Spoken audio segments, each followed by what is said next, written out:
tertúlia. Olá, meu boa tarde a todos. Hoje é dia 17 de março de 2014, segunda-feira. Esse verbete é de número 2964, 5 páginas, 41 logias e 13 máximos.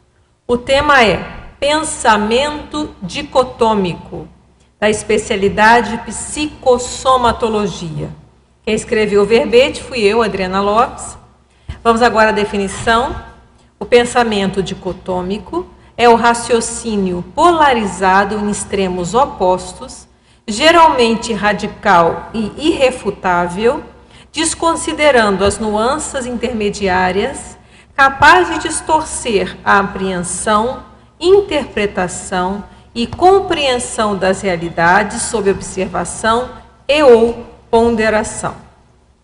Na pensenologia, o holopensene pessoal da irreflexão, a autopensenização rudimentar, a autopensenidade bipolarizada, a opção preguiçosa por autopensenes irrefutáveis. Na fatologia, o pensamento fundamentado em termos imperiosos idealizados, o ato de apenas enxergar opostos, a apreensão das experiências restringida a polos antagônicos, o raciocínio limitado a duas possibilidades contrárias, a argumentação restrita a conceitos contraditórios.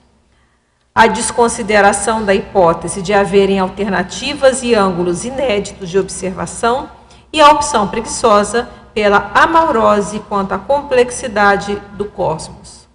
Na parafatologia, as lavagens cerebrais multiexistenciais, sustentando a mentalidade extremista, os radicalismos incitados por assediadores extrafísicos e a opção preguiçosa por ignorar as miríades de possibilidades pesquisísticas multidimensionais. Lá na argumentologia, fizemos uma taxologia, separando o pensamento dicotômico em fixado ou oscilante. Também tem a polarização, onde temos 25 contraposições verificadas em ajuizamentos dicotômicos sobre as realidades, servindo de amostragem para as autopesquisas das consciências interessadas. Em ausências, também relatamos 12 elementos de análise ausentes no raciocínio dicotômico. No discurso, também 10 vocábulos presentes nas argumentações dicotômicas, geralmente utilizados de modo indiscriminado, e destacamos também a leitura do item discernimento. Na remissiologia, os verbetes distorção cognitiva, dúbio-pensenidade, entendimento distorcido, generalização autoassediante, ignorância ignorada.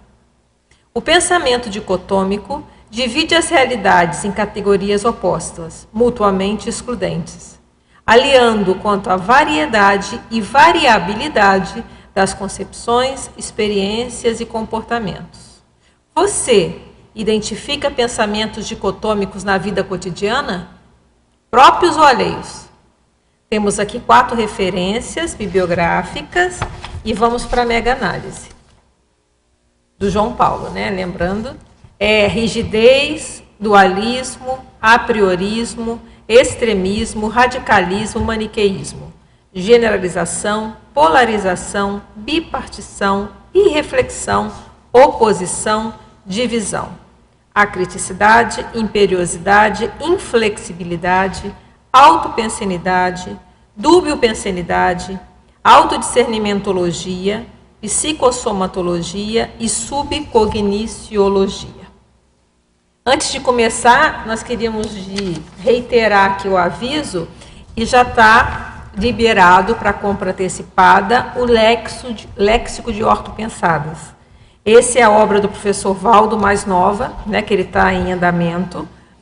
E então, essa venda, a pessoa que tem 25% se comprar agora, antes do lançamento, e é para ajudar justamente a impressão do livro. Então, vale a pena, é onde está lá a essência, o sumo, o que tem de mais agora avançado dentro da Conscienciologia, vai estar aqui na questão das ortopensadas. Para quem não sabe o que é ortopensada, são aquelas máximas, né? São aquelas frases relativamente curtas e que têm a essência, o sumo da ideia.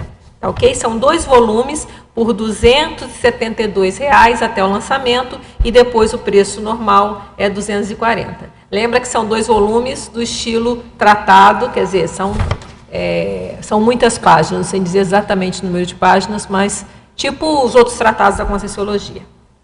Tá, ok? Então vamos às perguntas. Agora, antes, então, eu vou me perguntar, né, fazer aquela... Por que eu escolhi esse tema, né? Antes que alguém pergunte. Bem, o pensamento dicotômico não é um neologismo, vocês vão ver que ele não está lá em neologia.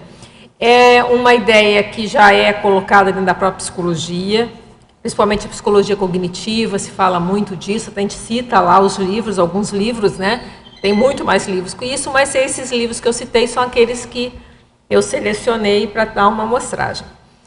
E qual é a relevância disso, né? De tirar e trazer para cá e colocar na enciclopédia? Primeiro que a gente entende que isso é a base do autoassédio, né? Os nossos autoassédios, nós estamos aí brigando, né? Ou brigando na maneira de dizer, né? Não deixa de ser uma briga assim, positiva, né? Para chegar na desperticidade, a briga conosco mesmo, né? Então a gente já está trabalhando para buscar chegar na desperticidade e um caminho da desperticidade é a gente cortar os nossos autoassédios. E muitos dos autoassédios, para a gente não generalizar para todos, né? Mas grande parte, ele está enraizado no pensamento dicotômico, aquele tudo ou nada, 880. Tanto é que esses nomes que vocês veem na sinonímia são termos encontrados, inclusive, se você dá uma procurada na internet, são termos que são usados mesmo para esse tipo de pensamento. E na hora que a gente vem e fala na enciclopédia, a gente vai dar o viés que é importante na parafatologia. Qual a influência disso dos assediadores, né? Então, mostrar também que há a importância disso para nós estudarmos e lembrar que não é só da nossa cabeça. Muitas vezes tem um processo também de assédio que pode estar por trás, ajudando aí a fomentar esse tipo de pensamento. Tá bom? Qualquer dúvida a gente pergunta mais. Então, vou começar respondendo aqui dos teletertulianos. Estrangeirismologia, página 6, final da 2ª linha. Qual a causa básica da existência dessa visão distorcida pelos óculos coloridos ou os óculos cinzas, né? A preguiça mental pode causar essa distorção cognitiva? Olha, dizer a causa, eu acho que tem muitas causas, fica difícil a gente dizer uma causa específica para isso. Teria que estudar com calma para ver por que a pessoa o que leva a pessoa a ela querer ver um mundo cor-de-rosa. A gente já defendeu aqui 3 verbetes falando de Poliana, né? O síndrome de Poliana, o polianismo terapêutico e o diapoliânico. Então, para ela optar pelo polianismo, quer dizer, é uma síndrome, quando a gente fala de síndrome, não há uma causa específica, há um conjunto de fatores que leva a isso. E do contrário também, um conjunto de fatores que leva a pessoa a ver tudo preto, que é a famosa síndrome do cassandrismo, né? Tá tudo negro. Então, fica difícil a gente fechar uma causa específica, a gente pode dizer várias causas. Agora, uma causa que a gente pode dizer é uma distorção da realidade. A preguiça mental, como você está perguntando, pode ter um fator? A gente poderia dizer, mas não é só preguiça mental, a gente tem que pensar lavagem cerebral, que pode ter sido feita há muitas vidas, tem que olhar com bastante calma. Mas a questão da preguiça, de certa forma, tem a sua razão de ser. Tanto é que a gente colocou aqui a opção preguiçosa 3 vezes, né? No final de cada elemento. Por quê? É mais fácil a gente aceitar uma coisa, não, é isso, é aquilo, pronto. Não preciso pensar, não preciso raciocinar, não é? Na hora que a gente for buscar raciocinar além do pensamento dicotômico, a gente vai vendo que existem várias variáveis, várias possibilidades, dá trabalho. Então, nesse sentido, eu concordaria com a questão da preguiça mental, mas não diria que seria única, tá? Fatologia, página 6, 6ª linha. A crença no mundo polarizado se distribui igualmente por todos os povos da Terra? Há algumas nações onde é mais comum e outras mais raras? Olha, é outra pergunta difícil que você está fazendo, porque são muitos povos na Terra, né? Eu não tenho conhecimento de todas as culturas. Até um dia eu estava vendo uma reportagem agora, foi na televisão, onde que foi? Era uma reprise de uma entrevista com um antropólogo. E estava dizendo que ainda está se encontrando povos indígenas na Amazônia que ainda não tem contato, quer dizer, com a civilização. Então, dizer que todos os povos realmente não dá para dizer. Mas o que a gente pode pensar é o seguinte: na maioria da questão do Ocidente, há muito essa questão da dicotomia, né? Do vilão e do mocinho, do bom e do mal, as próprias religiões, né? Ou você é da minha religião, ou você está fora, ou você não tem o reino dos céus, ou seja lá o reino que for. Então, há um pensamento absolutista, de certa forma, tá? E depois a gente vai ver, é um pensamento infantil. Se você vai estudar dentro da própria psicologia, a criança, ela tende a ter esse pensamento mais, várias linhas falam isso, né? Um pensamento mais radical. E com o amadurecimento, a gente vai vendo as outras variáveis. Então, se a gente pensar em termos de amadurecimento consciencial também, né, existe a consciênsula, que é aquela consciência que deixou de ser animal há muito pouco tempo, que em tese ela também vai ter um pensamento muito mais rudimentar do que uma consciência que já está muito mais tempo amadurecendo, estudando e pensando e refletindo. Tá? Então, eu vejo que no estágio da Terra, hoje eu poderia dizer que há muito esse pensamento dicotômico. Agora, generalizar para todos, eu não tenho informação, ficaria difícil dizer. Mitologia, página 7, segunda linha. Onde surgiu esse mito do cosmos conspirar a favor ou contra a pessoa? Tão comentado por autores muito lidos como Paulo Coelho. Né? O cosmos conspira, né? Como reverter esse descalabro informativo? Ele está fazendo tudo pergunta difícil, você viu aqui, né? Então, onde surgiu o mito também, infelizmente, eu não sei dizer exatamente. Agora, a gente pode pensar até na questão do mito da sorte, né? A questão até da mitologia, não teria que ir mais fundo nisso. Mas o que a gente vê que é também um pensamento, vamos dizer, altamente egocentrado, né? Porque o cosmos conspira a meu favor ou contra mim. Quer dizer, há um egocentrismo aí, um pensamento, vamos dizer, infantil, né? Na hora que a pessoa chega nesse tipo de situação. Tá? Como reverter esse descalabro é fazer o que a gente está fazendo. É estudar, é ler, é esclarecer, é falar. Não só aqui, né? Isso, como eu falei, a psicologia já estuda isso, já tem tratamento, eles já tratam, considerando essa questão do pensamento dicotômico. Tá? A ideia é a gente ir ajudando nós a amadurecermos a nossa forma de pensar e ajudar as pessoas a amadurecerem também. A verbetógrafa, tecnologia, página 7, primeira linha. Poderia explicar a técnica dos 51%? Isso é uma técnica que a gente fala aqui na Conscienciologia, que às vezes tem uma questão da gente que quebra um pouco essa questão do dualismo, né? Porque não tem perfeição aqui nessa dimensão. Então, o perfeccionismo é uma bobagem, é uma doença. Não existe perfeição nessa dimensão intrafísica. Mas, às vezes, para a gente fazer uma avaliação sobre determinada situação, vale a pena a gente colocar em percentual e ver, tem 50, isso aqui é 51% a favor ou é contra? Se tiver acima de 51%, já fica uma situação mais favorável. Abaixo de 50%, de repente, já é para cortar. Então, é uma técnica para a gente ajudar a dimensionar na hora de tomar uma decisão. Isso a gente fala até a questão de dupla evolutiva de tudo. Está funcionando, já está acima de 51%, opa, então vamos investir para aumentar para 70%, 80%, 90%, sei lá quanto for. Agora, se está muito abaixo de 51%, às vezes o melhor vamos resolver a situação e buscar outras soluções. Patologia, página 6, quarta linha. Poderia expandir o estreitamento dos focos de atenção? É porque na hora que a gente começa a raciocinar nesses extremos todos, a tendência é a gente estreitar o foco, a gente começa a enxergar só aquilo que encaixa nesse nosso pensamento, sim ou não. É 8 ou 80, ou é preto ou é branco, ou é bom ou é mal. A gente fez até uma listagem ali cheia de aproximações simples, né, 25, até para a gente começar a raciocinar sobre isso. Então, na hora que a gente começa a ver a vida dessa forma radical, ou é ótimo ou é péssimo, eu estou estreitando o meu foco de visão, eu estou vendo as coisas, às vezes, interpretando da maneira que eu acho mais encaixada naquilo que eu estou buscando. Então, é por aí. Quer perguntar? Vamos lá. Alô. Eu queria perguntar isso em teoriologia sobre Ah. as teorias da psicologia positiva, Cognitiva. cognitiva, a relação aí com o tema. É porque justamente onde eu encontrei bastante falando do pensamento dicotômico é dentro da terapia cognitiva. Então, por isso que eu coloquei, que para ressaltar que isso não é uma coisa que a gente está inventando. A gente está dando uma leitura conscienciológica na hora que a gente coloca extrafísico, na hora que a gente coloca outras coisas. Mas essa ideia é uma ideia que já existe, está aí. Tem a ver Tá. com as crenças disfuncionais. Exatamente, pensamentos funcionais. Então, é uma forma de a gente mostrar que a gente não está inventando a roda. Isso aí já existe, já está aí. Agora, a questão é, dentro da conscienciologia, como é que a gente vai olhar isso?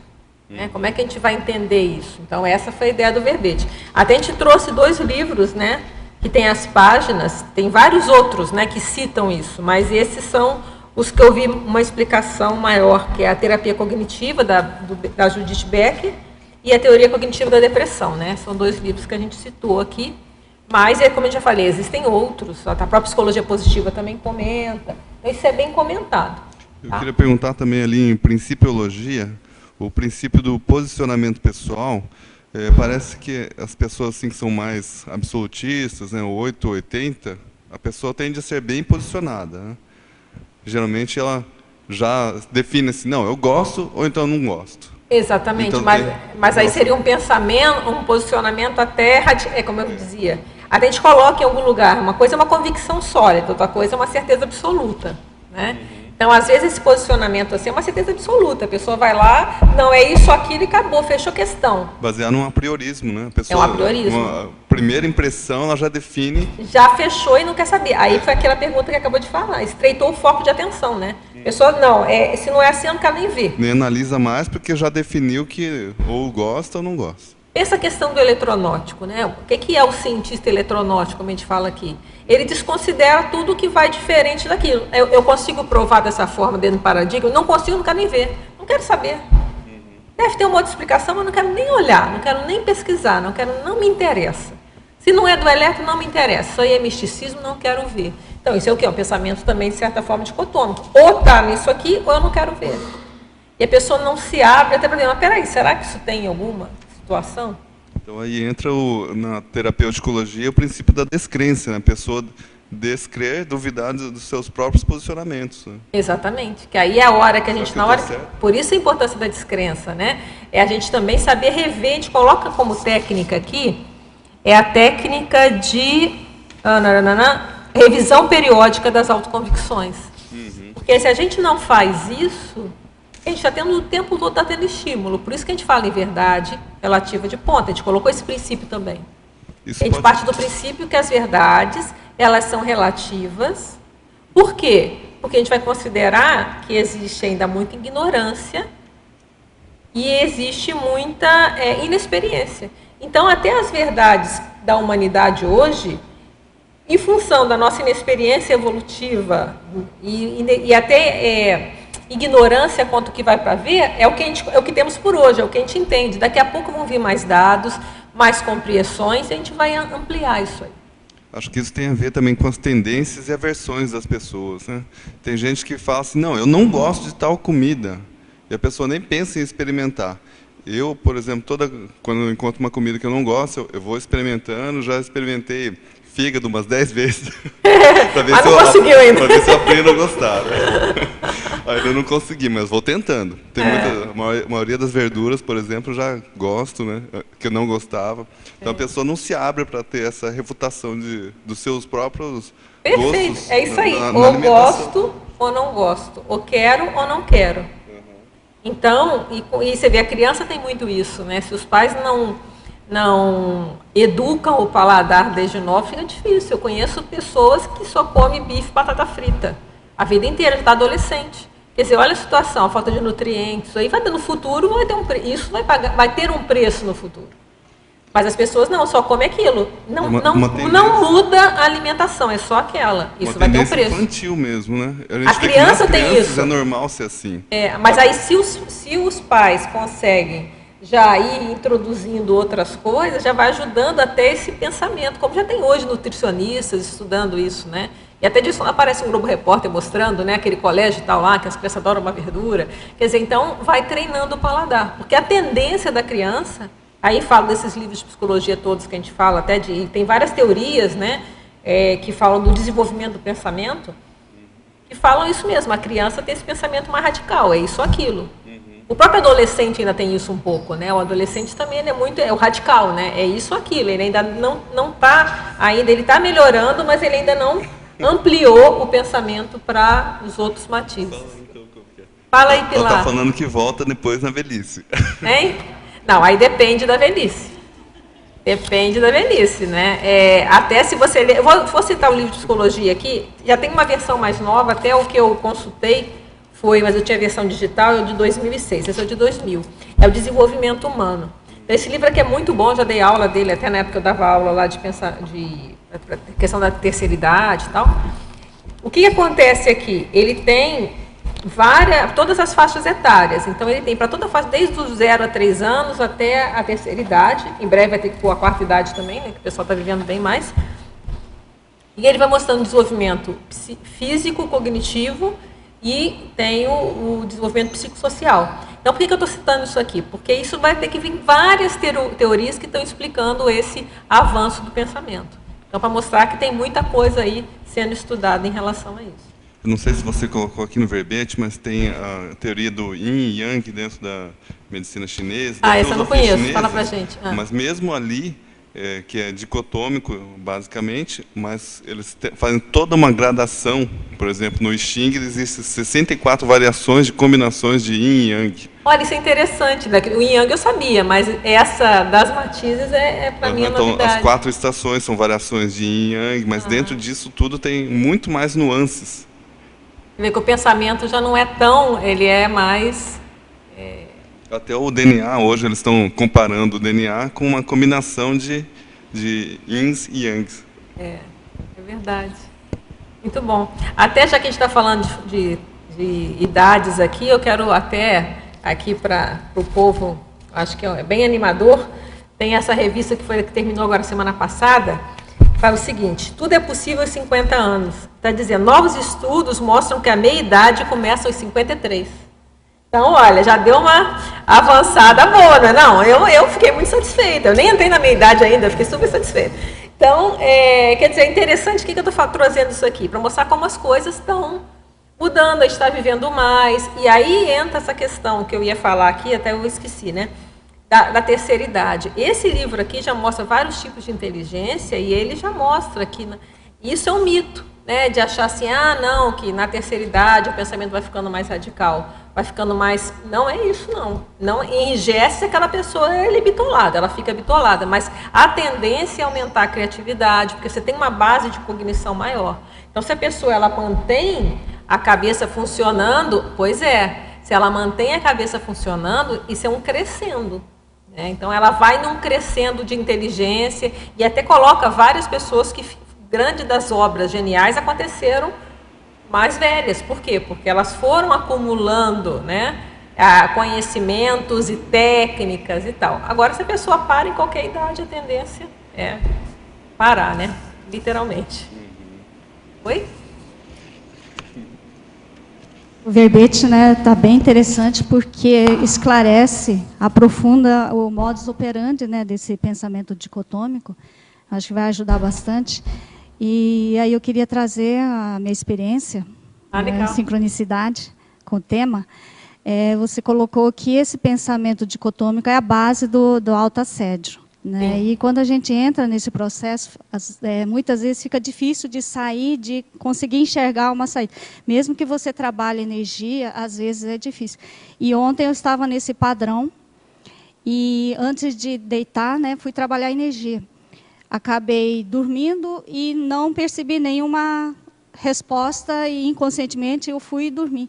E de madrugada veio a ideia, né, meio que uma resposta de uma saída. Né? Então, tem relação com o teu exemplologia, né, que é o primeiro de pensamento dicotômico circunstancial, né, que não diria se circunstancial uma situação rápida, né, às vezes demora, né. Então, no meu caso, foi assim, veio a ideia, né, de que bom, né, que a gente está conseguindo enxergar, né, que isso está acontecendo agora e tem a possibilidade de corrigir. Então, isso mudou da visão trafarista, né, de que eu estava, da condição minha, para a visão traforista e mudou totalmente sabe, a forma de se manifestar. Né? Então, achei que tinha relação com... É interessante, você falou na hora que você dormiu, você expandiu as energias, né? Provavelmente, quando eu estava dormindo, tive acesso... Se teve até uma ideia não sabe se teve alguma interferência lá de um amparador dando uma E aí eu consegui me abrir, porque sabe, enquanto eu estava naquela... Né, em si mesma... Saiu do... Ensimesmada. Ensimesmada, não conseguia acessar essa ideia, né?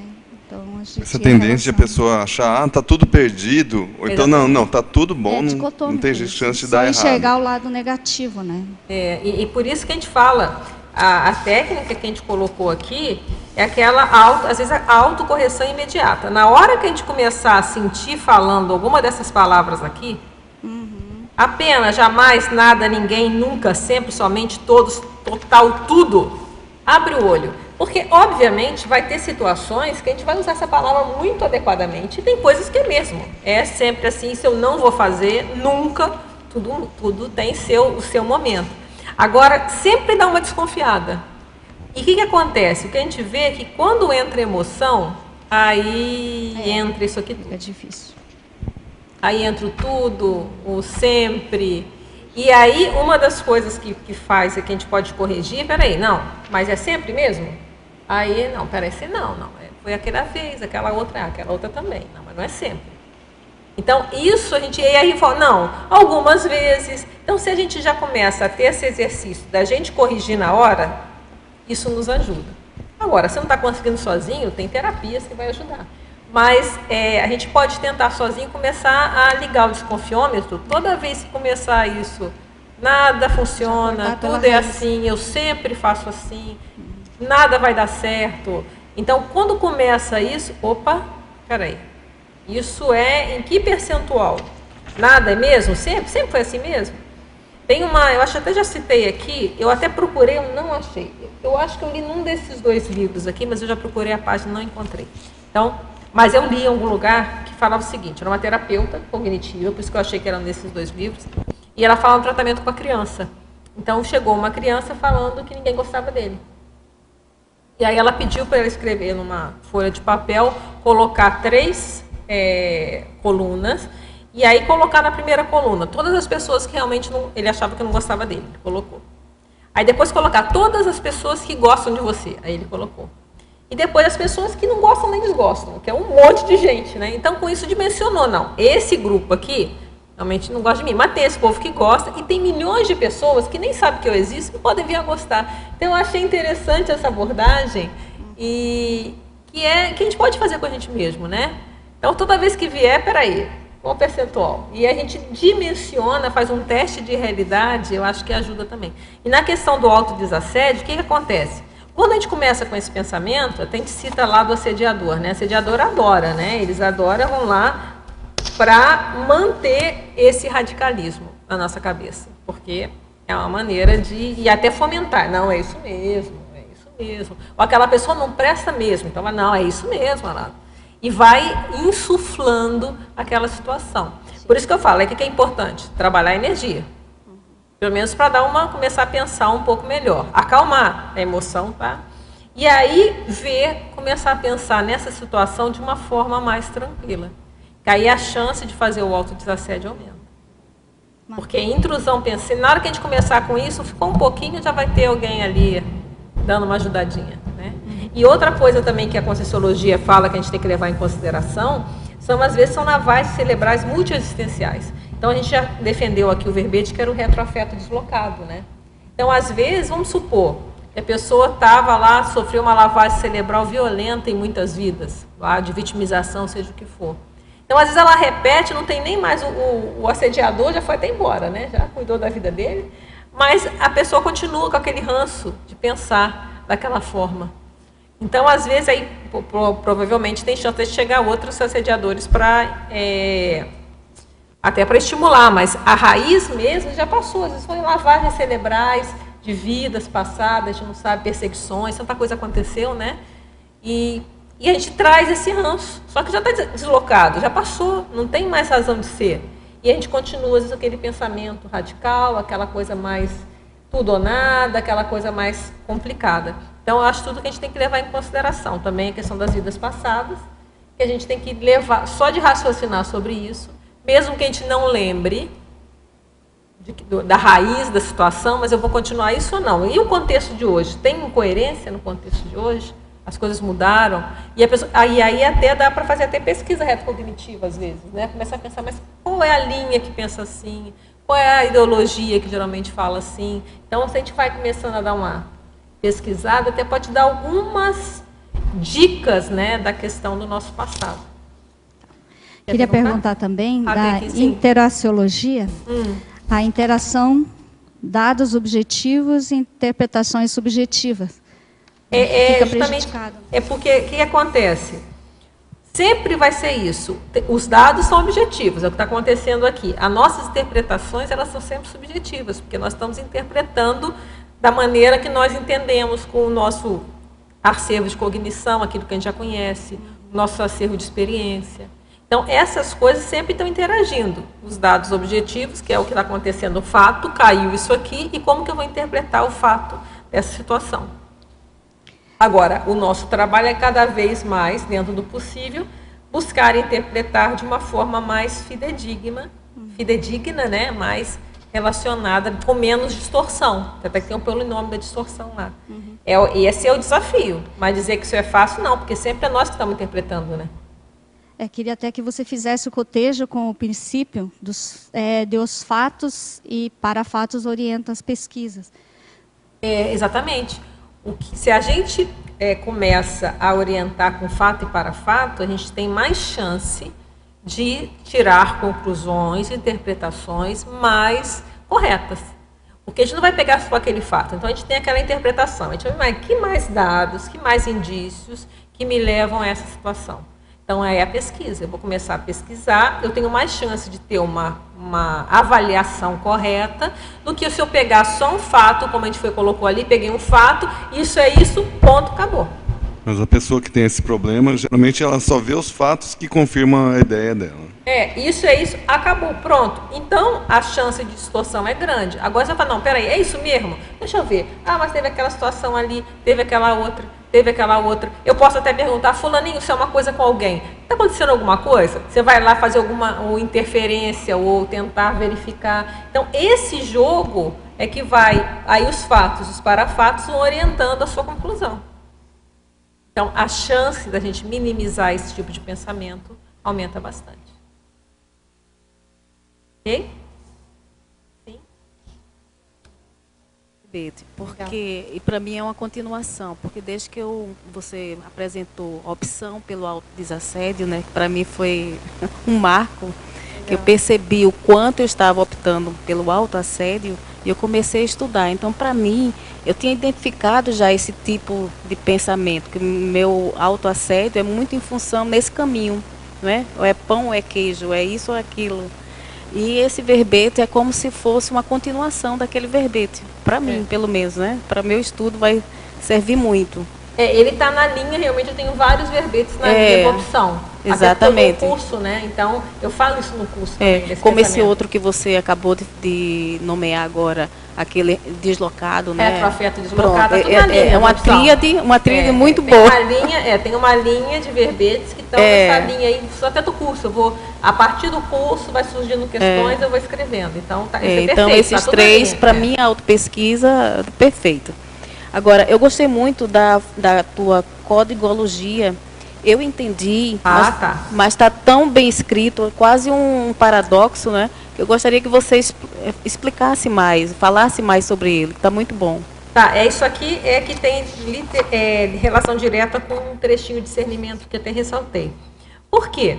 A gente está falando muito hoje, tem até o memorando, né, que está ali no quadro, ali no tertuliário, mas várias pessoas já têm acesso. Que é o memorando das coisas que a gente tem que fazer até para a gente evoluir, melhorar e até virar líder assistencial na próxima intervenção. E o primeiro deles é o autoabsolutismologia. Quer dizer, a gente ser absolutista com nós mesmos. Até, na verdade, ali está escrito autoabsolutismo, mas tem o verbete até para caber, né? É autorto, fica grande, né? Porque é o absolutismo cosmoético, né? Autorto, absolutismologia, que é um verbete também do DAC. Então, o que é isso? A gente tem que ser, às vezes, radical nesse sentido em algumas coisas. É diferente do pensamento dicotômico, porque é uma coisa ou outra. A gente pode até... Aí fica mais um posicionamento. Vai ter momentos que a gente vai ser absolutista. Vai usar o sempre, o nunca, até para a gente não ser autocorrupto com a gente mesmo. Então tem esse momento. Tá? Mas a gente está diferenciando do pensamento dicotômico, que é aquele pensamento que você só vê, você está vendo todas as nuances, mas de tudo isso eu falo, não, isso eu fechei. Sim? Eu ia fazer uma pergunta agora sobre, acho que tem a ver com isso. Antagonismologia, antagonismo, certeza absoluta, convicção sólida. É exatamente por aí, ó. Uma coisa é a certeza absoluta, que aí é o dogma. E aí é uma bobagem, porque nenhuma certeza absoluta, como a gente falou. Nós temos muita inexperiência, tem termos de humanidade, muita inexperiência ainda, muita coisa a gente ainda vai avançar em termos até científicos, né? Às vezes uma certeza sem fundamentação. Né? Muitas terapias que hoje são usadas, a gente vai ver daqui a pouco que existem melhores. Então, isso é um processo de evolução natural até do conhecimento. Então, uma coisa é uma... Agora, se a pessoa tem uma certeza absoluta, ela fechou e acabou. Agora, uma convicção sólida é diferente. Eu tenho uma convicção sólida em determinada situação.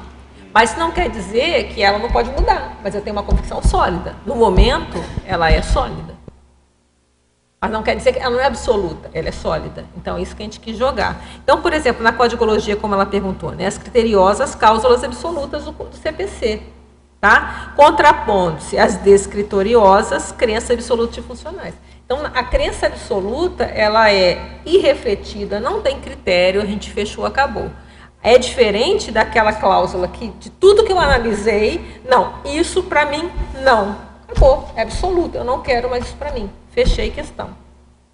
Então, é bem diferente que a gente está colocando aquela certeza absoluta, que a pessoa nem pensou e tal, vai levando. Então, isso que a gente quis jogar. E aí, então, eu vou ler esse parágrafo para a gente fixar bem, né?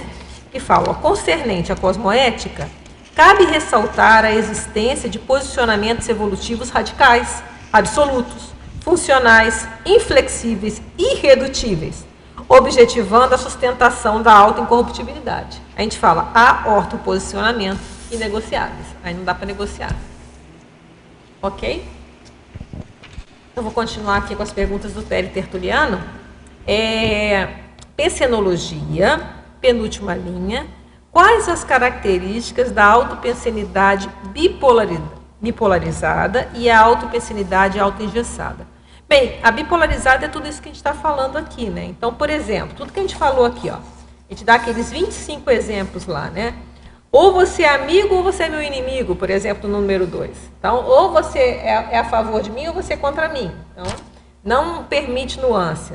Outro exemplo, ou você me aceita incondicionalmente ou você me rejeita. Então, a questão é da pessoa que não aceita crítica nenhuma. Você faz uma crítica, não. Então, ou você me aceita como eu sou, né? Sem nenhum porém, ou então você me rejeita, não quero saber. Então, aqui exemplos que a gente está falando para você desse pensamento bipolarizado. Tem outros aqui, ó. A pessoa é totalmente boa, totalmente mal, lá no 22.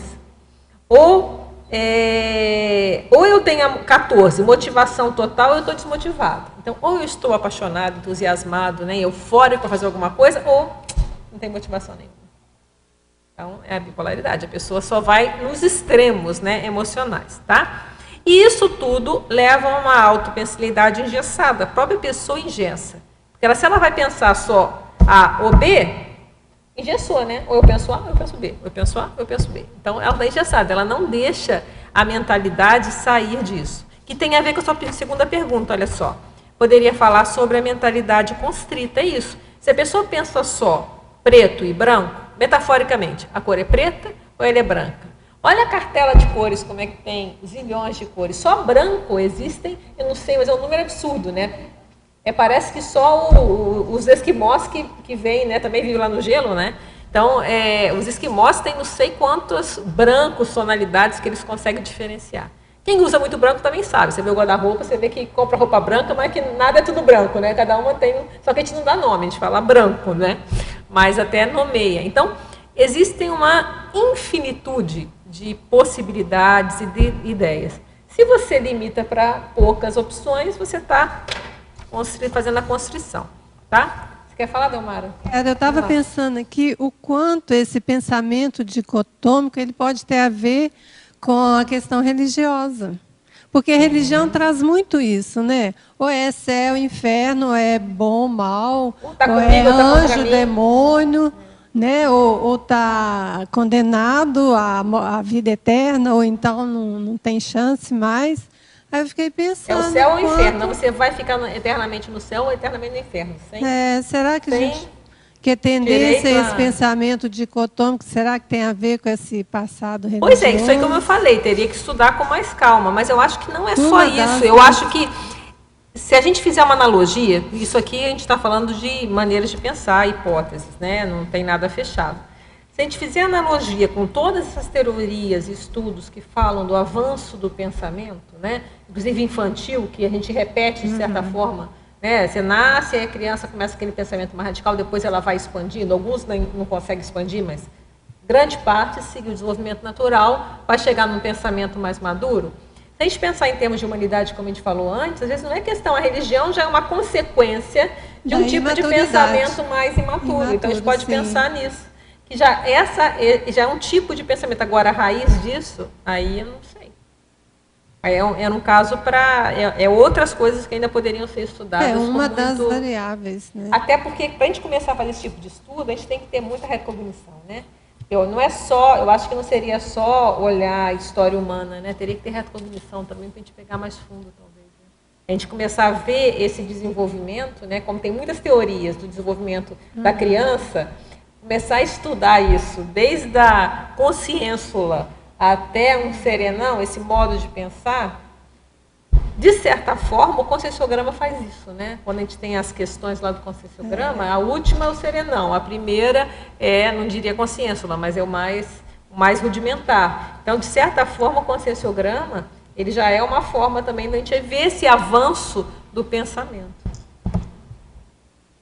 Fala um pouquinho, Adriana, aqui na fatologia, na terceira linha, de baixo para cima.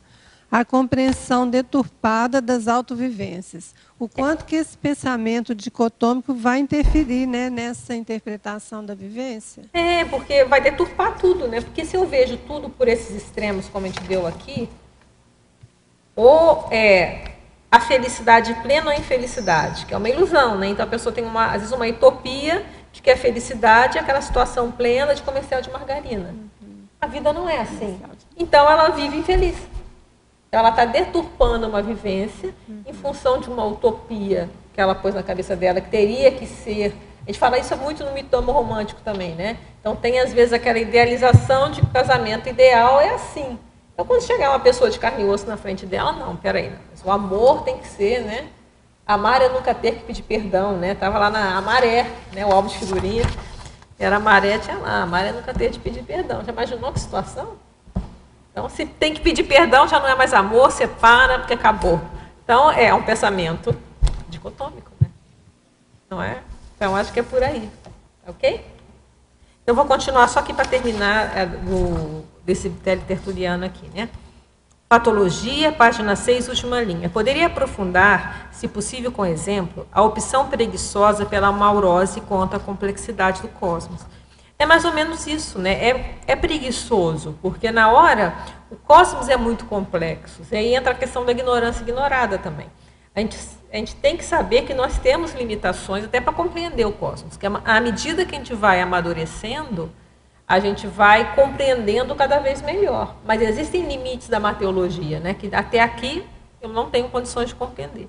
Então, na hora, mas isso tudo dá trabalho. É muito mais fácil eu tentar explicar tudo, o cosmos inteiro, com duas opções. Tranquilo, é isso ou aquilo, acabou. E a criança, às vezes muito pequena, faz isso, porque é tranquilo. Não, é isso, acabou. É tranquilo, não dá estresse, vou dormir tranquila. Agora, o pensamento maduro, ele tem que lidar com digamos, até com o desconforto de saber que não sabe tudo. O desconforto de saber que tem coisas que ele não vai conseguir compreender. que tem coisas que estão além da compreensão. Por que eu vivenciei isso? Por que com minha vida acontece isso, com outro não acontece? Então, saber, ó, tudo tem uma razão de ser, mas tem coisa que eu posso ter inferências, eu posso saber algumas coisas, mas tem muita coisa que ainda vai ficar sem saber. Então, lidar com esse não saber é um pensamento maduro. Então, é isso que a gente entende. Quer dizer, é preguiçoso a gente não querer ver que o cosmos é extremamente complexo, que a nossa cabeça ainda é extremamente pequena para compreender tudo, mas que a gente vai amadurecendo e cada vez compreendendo um pouquinho mais. Mas vai ter sempre aquele limite, ó, daqui não tem a menor ideia dessa situação, vamos deixar verificar como é que está as energias, está positivo? Aí é de 51%, opa, 51% está positivo, então vamos em frente, está tudo certo. Ou não. Então, se está mais para negativo, vamos ver, a gente aumenta para 51% ou vamos sair fora. Então, esse jogo é um pensamento maduro. Tá? Polinomiologia. Poderia ampliar o polinômio. Distorção perceptiva, distorção parapsíquica, distorção cognitiva, distorção mnemônica. Bem, isso aqui é um polinômio que já tem vários verbetes da enciclopédia, tem até o distorção cognitiva, é um verbete, até eu coloco aqui na remissão. O que acontece? Se a pessoa tem esse pensamento, ela está predisposta a ter essas distorções todas. Então, ela vai perceber de uma forma distorcida, ela vai ter uma distorção no parapsiquismo, então, às vezes, as parapercepções vão estar distorcidas também. O conhecimento, a cognição, o conhecimento acaba distorcendo também a maneira de entender as coisas.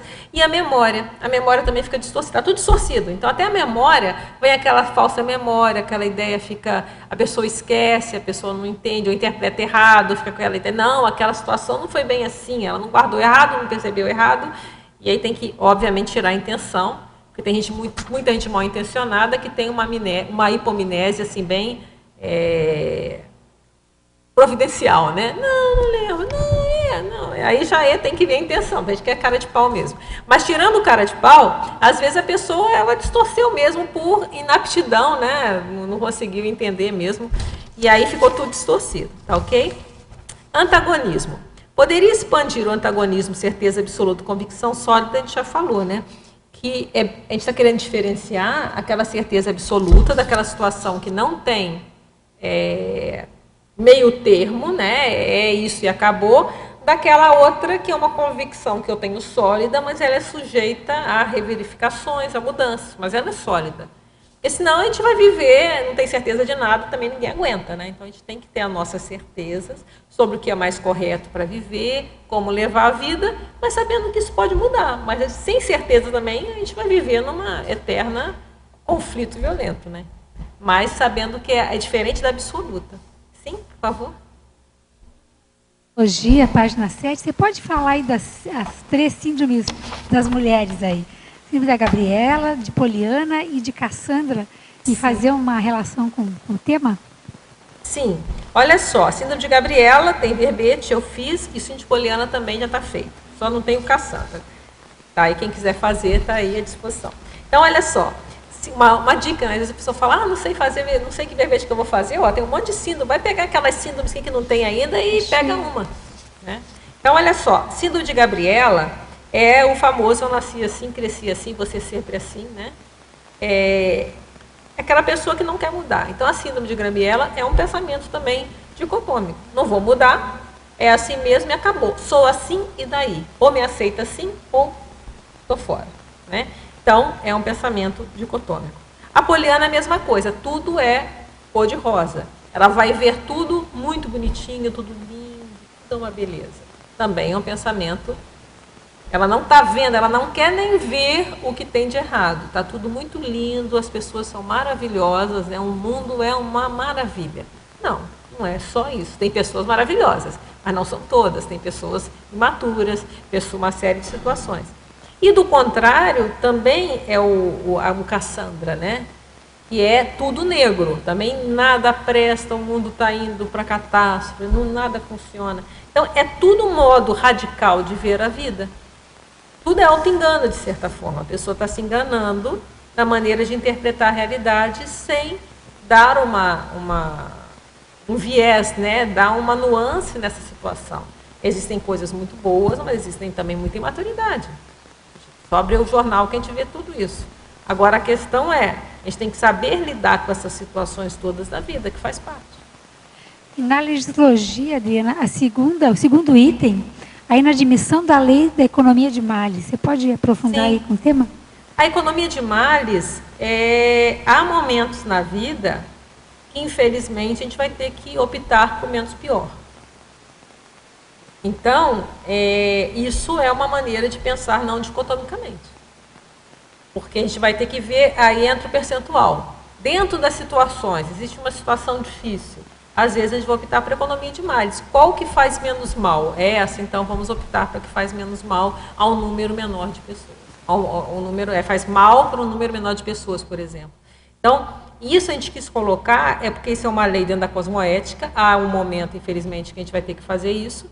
Mas, às vezes, na hora da eleição, né, a gente tem que escolher, às vezes tem alguns candidatos, a gente não agrada, às vezes, nenhum, mas qual é o menos pior, ou que a gente acha que, dentre os dois, apesar da gente, às vezes, não concordar, mas que é o que a gente acha que seria a situação melhor. Então, economia de males. Então, esse aqui a gente acha que ainda vale a pena. Então, é mais ou menos por aí. Ao momento disso, uma pessoa com esse pensamento radical, ela vai tender, às vezes, à inadmissão.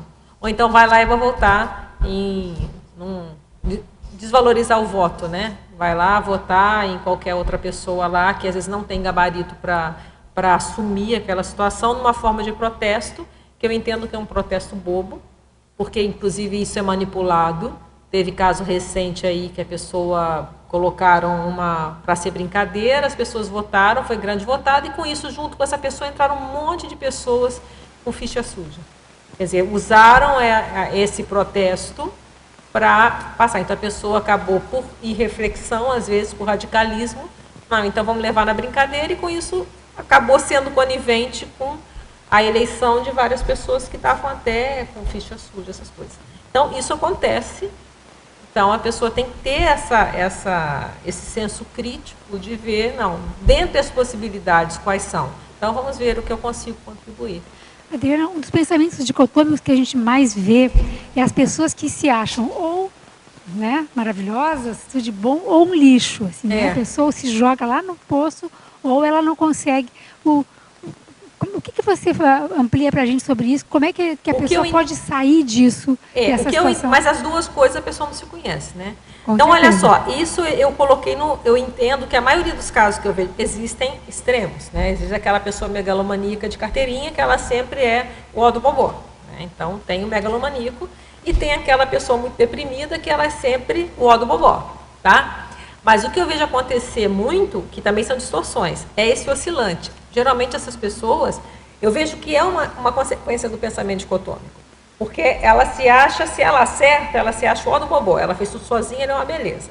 No primeira situação que deu errada, ela já é a mosca, né, do cavalo do bandido, né? Então, já deu errado, já foi lá para o extremo. Pronto. Aí acertou de novo, não, eu sou muito bom. Então, tudo isso é um pensamento dicotômico. A pessoa oscila de um lado para outro com uma rapidez incrível. Por quê? É tudo uma ilusão. Porque às vezes ou eu tenho um acerto 100%, ou nada. E aqui tem uns que a gente pode pensar nisso. Olha, por exemplo, ou o trabalho está impecável no 11, ou é inválido. Ou está impecável, ou não vale nada, não presta, que porcaria, tal, né? Ou, por exemplo, tá ótimo ou está péssimo. Ou eu tenho uma inocência integral, ou tenho uma culpa crassa. Às vezes, não, a gente tem um percentual de culpa numa situação.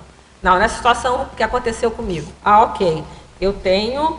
Ou eu sou totalmente inocente, acho pode até acontecer, mas o percentual, eu acho que as possibilidades é menor. Qual o meu percentual de culpa? 1%, 10%, 15%, 20%, 30%? Então, a gente lida com isso. Se a pessoa vai do extremo, ou ela se acha o santo, eu sou totalmente... Isso tudo que acontece comigo, eu não tenho culpa nenhuma. Isso é o destino que está conspirando, o cosmos está conspirando contra mim.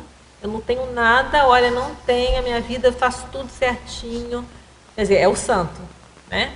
Ou o contrário, né? Não, então tudo errado, então eu tenho o cosmos, eu fiz muita besteira, mas assim, besteira todo mundo fez, né? Mas foi demais, né?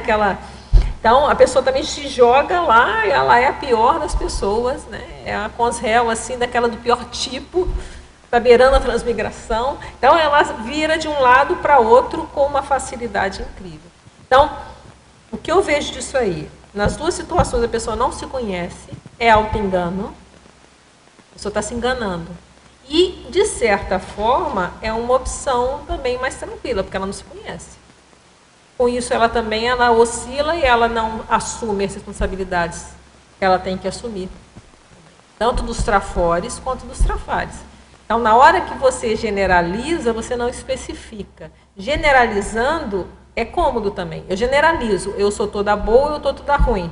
Então, eu generalizei e não faço nada com isso. Na hora que eu especifico, eu sou boa nisso, nisso, nisso, estou ruim nisso, nisso, nisso, eu tenho meio caminho andado para assumir nisso que eu sou bom e ter uma responsabilidade, tentar melhorar isso que eu sou ruim. Se eu generalizei, é tudo bom ou tudo ruim, também é cômodo, né? Então, isso tem que ser estudado.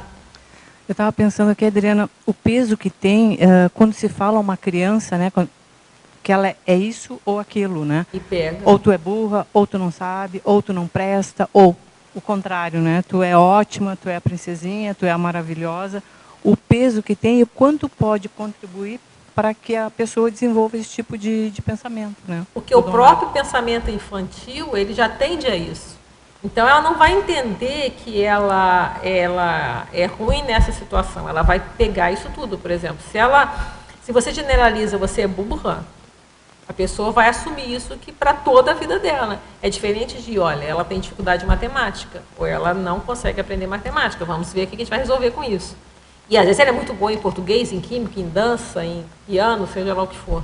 Agora, na hora que o adulto generaliza dessa forma, a criança tem um peso muito maior.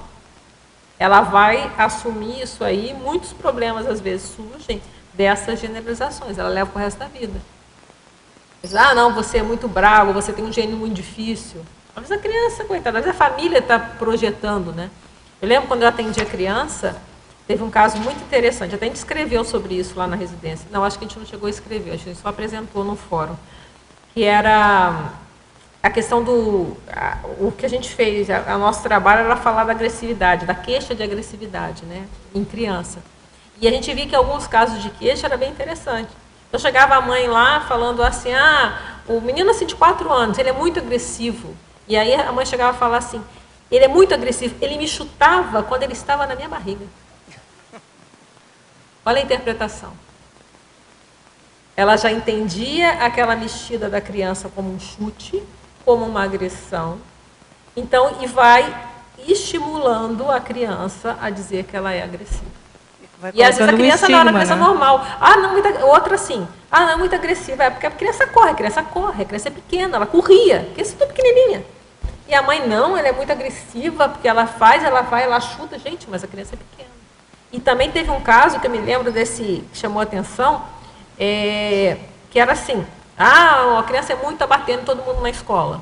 A gente começa lá, todo mundo. Moral da história, quando a gente começou a levantar na amnésia, todo mundo batia em todo mundo na casa.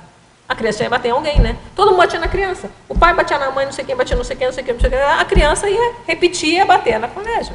Então, a queixa punha como se fosse a criança, mas não era. Era todo um contexto de agressividade imensa e a criança reproduzia. Então, aqui alguns exemplos, tem mais lá, né? Alguns exemplos de situações de como que essa estigmatização, às vezes a pessoa vai levar isso para essa existência toda. E aí vamos pensar de outras vidas. Às vezes essa lavagem cerebral pode estar vindo de vidas. Às vezes nessa vida, se a pessoa olha a mesologia, não, até olha, minha mãe não teve isso, meu pai não, estava tudo bem. Mas desde pequenininha a criança vem com estigma. Ela vem com estigma. Às vezes pode ser vindo de outras situações passadas. E aí aquilo está se repetindo. Então isso que dá o diferencial da psicologia. Na hora que a gente vai olhar isso, vai ver, peraí, mas isso tem uma raiz mais funda. Ou às vezes não é nem sua, às vezes é do assediador que está do seu lado. Às vezes não é seu. Mas está tão amalgamada a situação que a pessoa assumiu para ela um tipo de pensamento que é, às vezes, o assediador. Então, tudo isso a gente tem que, na hora que a gente está pensando multidimensionalmente, a gente tem que levar em consideração. O que só piora, né? Porque se já é complicado pensar isso dentro da psicologia, imagina a gente colocando essas variáveis todas. É por isso que a gente tem limite, tem coisa que a gente não sabe. Por isso que é tão importante a gente saber que esse limite, não, isso não sei. Por exemplo, as 3 perguntas hoje que começaram, né, foram perguntas muito interessantes, muito pertinentes, mas que são complexas. Hoje a gente não tem como ainda avaliar, eu pelo menos, né, às vezes pode até ver se tem algum estudo sobre isso. Porque às vezes a coisa é muito maior, tem muito mais variável envolvida. Então, lidar com essa frustração de que a coisa é muito maior do que a gente pode entender, mas ao mesmo tempo tem outro lado. Bem, mas do que eu já entendo hoje, eu posso pôr na prática? Já posso, olha só. Independente de eu saber se esse meu pensamento dicotômico foi porque eu fui lá, sei lá, na escrava, lá na vida, sei lá quanto, ou tive vidas de escravidão lá, todo mundo em cima da gente, por exemplo, a gente acabou acostumando lá, não, realmente a gente tem que ser servido, sei lá, né, dando exemplos assim. Mas a ideia é, hoje, identificar esse pensamento e cortar, mudou o contexto, independente do passado, vamos resolver isso agora. Então, eu acho que isso que dá o diferencial. Fala, Nária, por favor. A terapêutica aí, no caso, pelo que eu pude perceber, seria o autoconhecimento, seria a autopesquisa. E a atenção. Eu acho que a terapêutica é a gente começar, é isso que a gente falou da autocorreção, né?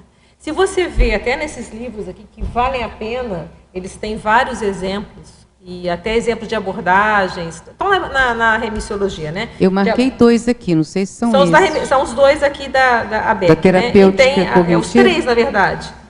Tá? Uhum. Então, eles aqui são livros clássicos, né? Os 2 do Beck, que são Becks diferentes, né? E da Papalia. Eles mostram esse crescendo, mas mesmo nesses 2 primeiros são bem práticos, eles mostram um caso clínico, as soluções que eles colocam é isso, o terapeuta, no caso, ele faz o questionamento, né? Como a gente deu aquele exemplo. Mas é sempre assim? Como que é? Vai tentando fazer a pessoa ver o outro lado. Agora, o que a gente está usando para nós mesmos? A gente vai tentar fazer com a gente. Não conseguiu, vamos procurar ajuda, mas vamos tentar. É fazer esses questionamentos, como a gente falou. Fazer escala, buscar relativizar, ficar atento na hora que a gente usa. E se a gente puxar, a gente pode chegar na raiz. Então, por exemplo, se a pessoa tem um processo de vitimização muito grande, sempre ela acha que ela não presta, vamos supor assim, aí começa a avaliar. Peraí, mas isso aí tem um holopensene em relação, vamos supor, você que estuda aí etnia cigana, né? Essa é outra coisa. O que tem, às vezes, da etnia cigana, do pensamento cigano, você encontra em você. Aí você começa, opa, olha, a raiz. Então, a gente vai buscando, às vezes, o passado a partir desse tipo de pensamento que a gente tem hoje. Mas, por exemplo, voltando ao exemplo da vitimização, né? Então, independente da situação que foi, eu posso chegar até a conclusão, como a gente falou, que foi escravo muitas vidas, ou foi subjugado muitas vidas, ou passou por situações complexas muitas vidas. Mas daí, hoje, eu posso fazer o quê? Eu posso relativizar. Mas qual é a realidade hoje? Como é a situação hoje? Minha vida não é assim. Então, isso está coerente com a vida de hoje? Com tudo que eu já sei hoje? Vamos trabalhar a energia. Isso é meu ou é do assediador que está do meu lado? Às vezes não é meu, não. Às vezes é do assediador. Às vezes às vezes uma concernere nem é assediadora. A pessoa, coitada, está perdida lá do lado. Uma pessoa que morreu na minha família e que grudou, às vezes está ali na nossa casa, com um pensamento negativo, a pessoa começa a sentir esse pensamento e achar que é dela. Então, isso é uma coisa que a gente sempre fala muito em curso, né? Até na opção pelo autodesassédio a gente fala mesmo. Por isso que é importante o trabalho com energia. Porque, às vezes, vamos supor, a gente vai lá e tem uma consciência doente, um padrão, às vezes, depressivo. Aí gruda perto da gente. Aí começa a vir aquele sentimento, aquele pensamento, assim, tá tudo ruim, né? E aí, se a gente começar a vasculhar isso com muito cuidado, a gente sempre vai achar alguma razão, que é uma tentativa do nosso cérebro de achar uma justificativa para aquilo. Aí eu estou triste. Ah, mas deve ter uma razão. Ah, porque aquele dia. Ah, porque... E a gente acaba achando uma justificativa, entra na onda, quando, na verdade, se a gente trabalhasse a energia, a gente ia ver que era a consciência que estava do lado. Então, essas outras variáveis que são práticas, a gente pode fazer hoje. Começou com esse pensamento, como ela deu o exemplo ali, né, a Keiko. Foi trabalhar a energia, só que o negócio estava meio pesado, não conseguiu. Mas, às vezes, até o seu trabalho de energia, que favoreceu, às vezes, a fazer a desconexão, a gente não sabe. Você falou que trabalhou, às vezes, porque estava difícil desconectar, pode ter sido uma consciência. Mas, na hora que você deitou e relaxou, o próprio trabalho de energia, às vezes, providenciou, ajudou a haver desconexão, então você teve seus insights, ou até pode ter saído do corpo, aí não sei, as variáveis são muitas. Mas a gente faz alguma coisa. Então, eu acho que esse que é a diferença. Ok? Então, vamos continuar aqui. Fatologia, sexta linha. Poderia enfatizar o pensamento infantil mantido no adulto. A gente já colocou aqui, né, até citou a questão da papalia, é que esse tipo de pensamento mais radical ou de extremos é uma característica, Piaget já estudou isso e outras linhas, né, num pensamento mais, na construção do pensamento, né? Por que será a neutenia consciencial ainda é mantida por muitas pessoas, mesmo elas estando na adultidade? Aí aqui a gente tem que pensar, como a gente já falou, primeiro você vai ver as teorias da psicologia que vão te explicar. Tem o pensamento formal, o pensamento pós-formal, que é aquele mais ainda cheio de matizes, quer dizer, que tem a ver com um amadurecimento do cérebro e que algumas pessoas, em função até dentro da psicologia, vamos pensar em psicologia, seja de trauma, situações, a pessoa não progrediu nesse amadurecimento e fixou um tipo de pensamento mais imaturo. Então, isso é dentro da psicologia. Vamos pensar agora grande. Isso a gente tem que levar em consideração outras coisas. Por exemplo, uma consciência, uma consciência que foi animal há pouco tempo, ela está nas primeiras vidas humanas. Não dá para a gente exigir, provavelmente, que ela em uma vida, 2 vidas, 10 vidas, chegue num nível de pensamento muito elevado. E aí tem até o verbete, chama consim literal, está aqui na remissiologia, que é aquela consciência que ela é toda literal, ela não consegue, ela é tudo assim, preto no branco mesmo, ela não consegue ter mais imaginação ou fazer um pensamento mais abstrato, tudo é no concreto. Então, por exemplo, uma consciência, ela vai ter muita dificuldade. Então, tudo isso a gente tem que levar em conta. Por exemplo, um serenão, ou dependendo do nível evolutivo, a gente deveria estudar isso melhor. Mas, provavelmente, às vezes a criança já não vai ter tanto esse pensamento, já nasce com um pensamento mais amadurecido. Por quê? A consciência já se sobrepôs à questão cerebral. Então, tudo isso a gente tem que levar em consideração na hora que a gente está falando aqui, sob o ponto de vista da conscienciologia, né? Elencologia, página 7, o que vem a ser a personalidade borderline. Isso é um termo colocado, a personalidade limítrofe, dentro da própria psicanálise, é colocado, que está na fronteira entre a neurose e a psicose. Mas o que a gente coloca aqui, a pessoa está limítrofe, ela está entre a sanidade e a doença. Ela está, esse pensamento, os próprios autores aqui da psicologia cognitiva colocam que esses pensamentos reiterados, eles começam a atrapalhar a vida da pessoa, ela começa a se degradar, porque a vida começa a ficar muito complicada, porque esse tipo de pensamento não ajuda a achar uma solução, fica tudo muito fechado. A gente até coloca aqui em mitologia, a gente colocou um mito da solução única, né? Então, o pensamento dicotônico, ou essa solução não tem mais nenhuma, então acabou a minha vida. É o suicida, acabou a minha vida. Né? Adeus, muito cruel. A pessoa não vê a solução, ela não vê outra solução senão acabar com ela. Quer pensamento mais dicotômico que isso? Ela não acha mais uma alternativa. Não é possível. Então, a pessoa precisa de ajuda, precisa ser ajudada a buscar, encontrar uma outra solução. Então, esse tipo de pensamento, ele leva a pessoa a ficar no limite ali da sanidade, tá? Obviamente, diferenciar o circunstancial que a gente coloca no exemplo, que todos nós aqui estamos sujeitos, é aquela hora que a gente começa, se pega no pulo, né? A gente tendo esse pensamento é uma coisa, outra coisa que a gente fala aqui é o consolidado, aquela pessoa que ela só pensa dessa forma. Então, isso já que é o mais grave, né? Discurso, página 9. Eu poderia comentar os itens ninguém, todos, tudo. É um exemplo, ninguém. Toda vez que a gente fala assim, ninguém me ama, ninguém me quer, ninguém me chama de meu amor, né? Ou então, ninguém faz isso por mim, ninguém me compreende. Tudo isso a gente está radicalizando. Se ninguém te compreende, aí você tem que realmente parar, fazer uma grande reflexão, né? Porque a situação, você não está conseguindo, às vezes, ser claro nas suas comunicações. Porque sempre vai ter alguém que vai te compreender. Por exemplo, todo mundo é assim, tudo é assim. Então, como a gente falou antes, essas palavras existem os contextos em que elas são extremamente apropriadas, faz parte do trabalho, tá? Mas, na maioria das vezes, a gente, quando está usando isso muito indiscriminadamente, há uma generalização, tá? Tudo é feio, tudo tudo é ruim ou tudo é bom. A gente coloca aqui, né, na estrangeirismologia, né, tem lá, ó, always a winner, ou total loser. Quer dizer, ou eu estou sempre vencedor, ou eu sou um total derrotado. Tudo é bom ou tudo é ruim. Quer dizer, é bem esse tipo de pensamento dicotômico.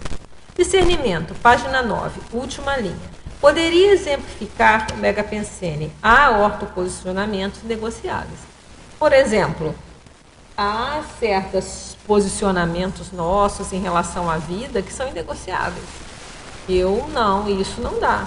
Então, uma coisa simples, não, eu não vou roubar, eu não vou prejudicar uma pessoa conscientemente, eu não vou, sei lá, muitas coisas que a gente pode pensar. Eu não vou, às vezes, comprar uma arma para mim, não quero ter uma arma. Não vou, acho isso uma arma, é uma coisa que vai matar os outros, eu não quero ter isso dentro de casa, por exemplo. Então, são posições que a pessoa tem, se não tem profissão, né, obviamente, se a pessoa não tem uma profissão de segurança, né, que aí é necessário, então ela tem, isso é inegociável para ela. Então, tem posicionamento da pessoa que ela não negocia, isso é que ela tomou a decisão, é isso, eu não quero mais e acabou. Ponto final. Tá? Então, são coisas que a gente tem que pensar e trabalhar. Polarização, página 8. Poderia explicar o item 15? Omnirealização, fazer tudo, realização nula, fazer nada. É aquele tipo de pensamento assim, ou eu faço tudo 100% ou não faço nada. É radical também. Ou eu tenho o tempo integral para escrever o livro ou não escrevo nada. Ou eu tenho a condição ideal, né, para fazer isso, ou eu não faço nada. Ou eu faço uma coisa, ou eu faço outra. Então a pessoa começa a radicalizar. É uma coisa ou outra. Isso aí não foi nenhuma indireta, foi uma direta mesmo. Tá bom. Tem as duas irmãs ali já estão se...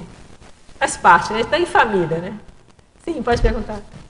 Aqui na ciclologia, o ciclo expectativa, frustração e desistência. Qual a relação que você faz aí com o tema?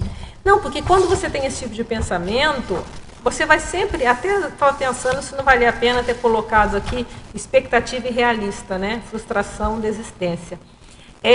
Porque a tendência você vai criar uma expectativa, porque o seu pensamento é dicotômico, com certeza vai ser frustrado, porque a vida não é preto e branco, a vida é cheia de matizes, então a frustração é inevitável, e aí a pessoa acaba desistindo. E entra aquilo que tem a ver com a pergunta que foi colocada aqui, né? Fazer tudo ou fazer nada. Ou eu faço tudo, ou eu não faço nada.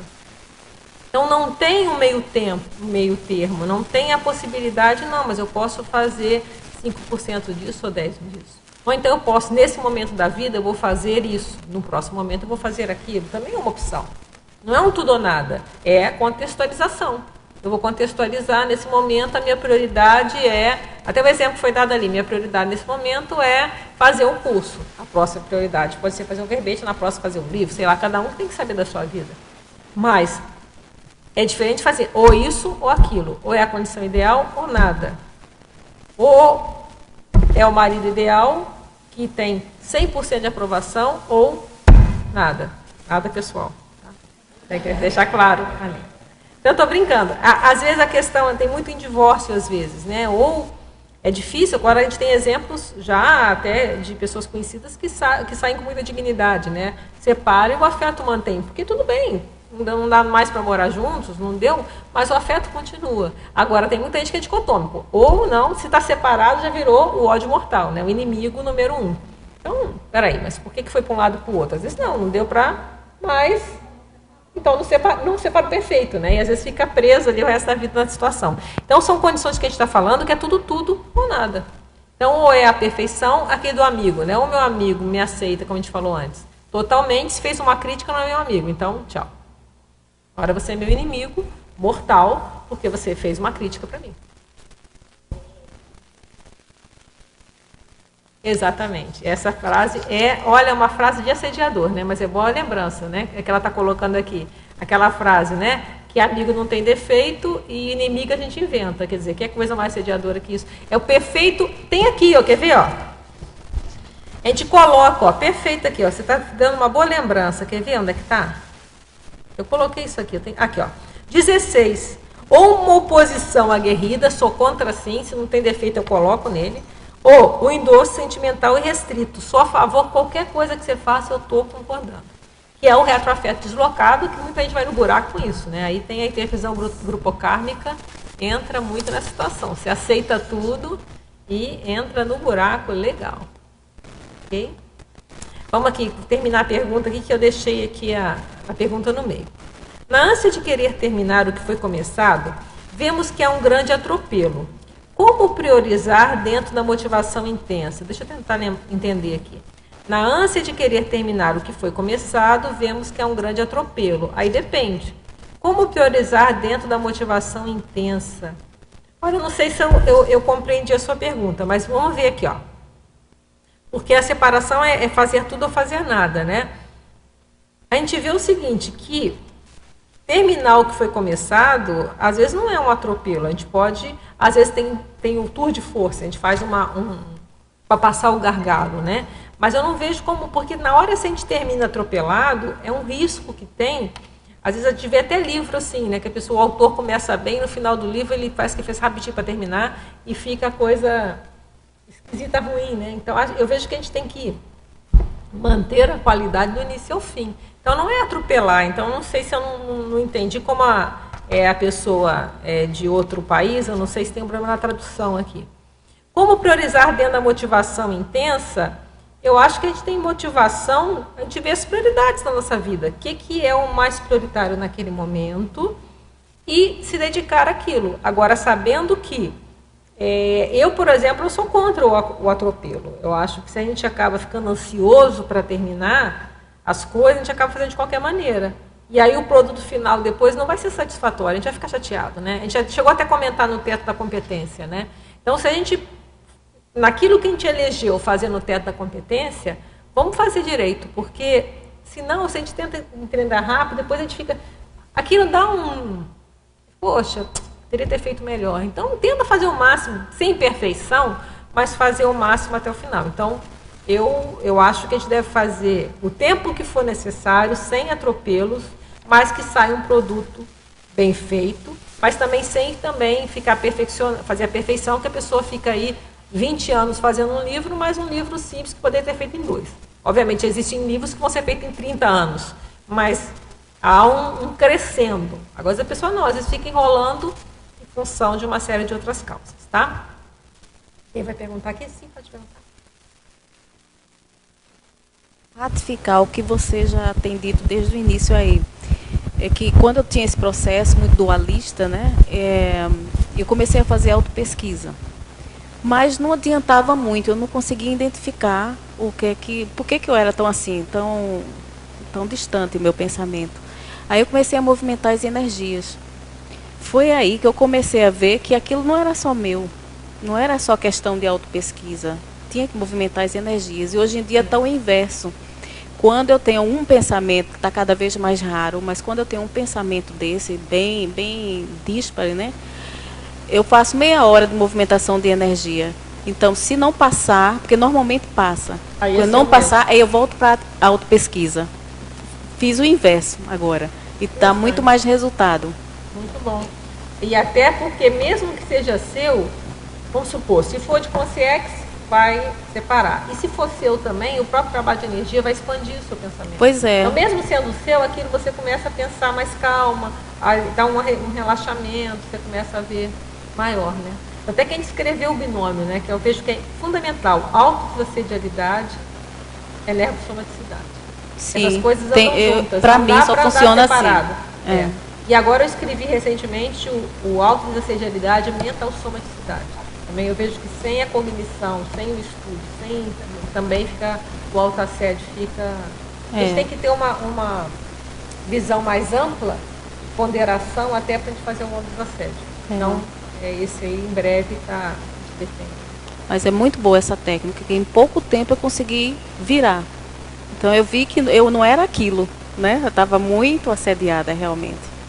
Às vezes porque começa, e às vezes é intoxicação mesmo. Por exemplo, a gente está, a síndrome de burnout é isso.